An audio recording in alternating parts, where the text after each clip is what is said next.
بسم اللہ الرحمن الرحیم۔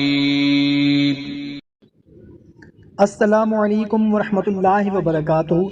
معزز سامعین کرام، آج کی ویڈیو میں آپ لوگوں کے لیے، جیسا کہ آپ نے تھمبنیل میں پڑھا ہوگا، بسم اللہ الرحمن الرحیم کا ایک بہت ہی مجرب عمل، بہت ہی خاص عمل لے کر حاضر ہوا ہوں، جو کہ ایک انتہائی مجرب عمل ہے ہر مقصد کے لیے، ہر پریشانی کے لیے۔ اگر میاں بیوی کے درمیان محبت پیدا کرنی ہے، یا ماں بیٹے کے درمیان، یا باپ بیٹے کے درمیان، یا بھائی بہن کے درمیان محبت پیدا کرنی ہے، یا مخلوق کے سامنے پروقار اور باعزت ہونے کا ارادہ ہے، یا پر دکان ہے، کاروبار ہے، کوئی بزنس ہے، وہاں پر خریداروں کا رش مقصود ہے، یا پھر کسی بھی قسم کی جائز محبت اور تسخیر کے لیے، یا پھر خاص مقصد حاجت مراد کے لیے، یہ عمل اپنی مثال آپ ہے۔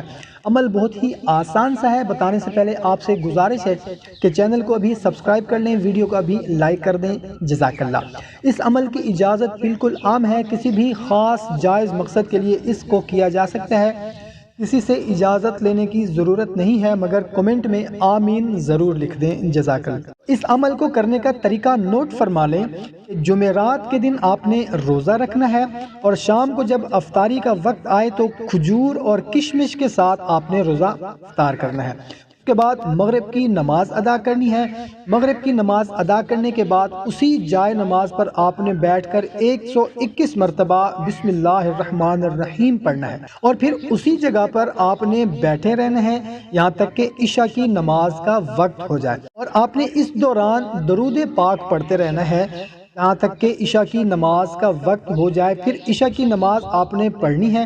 عشاء کی نماز پڑھنے کے بعد آپ نے بستر پر سو جانا ہے، اور سونے سے پہلے جب تک آپ کو نیند نہیں آتی، بسم اللہ الرحمن الرحیم آپ نے پڑھتے رہنا ہے۔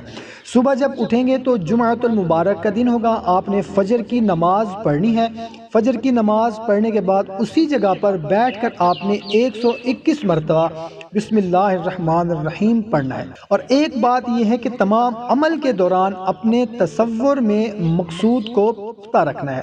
جو بھی آپ کا مقصد ہے، حاجت ہے، مراد ہے، پریشانی ہے، کوئی خاص مسئلہ ہے، اس کو آپ نے تصور میں پختہ رکھنا ہے۔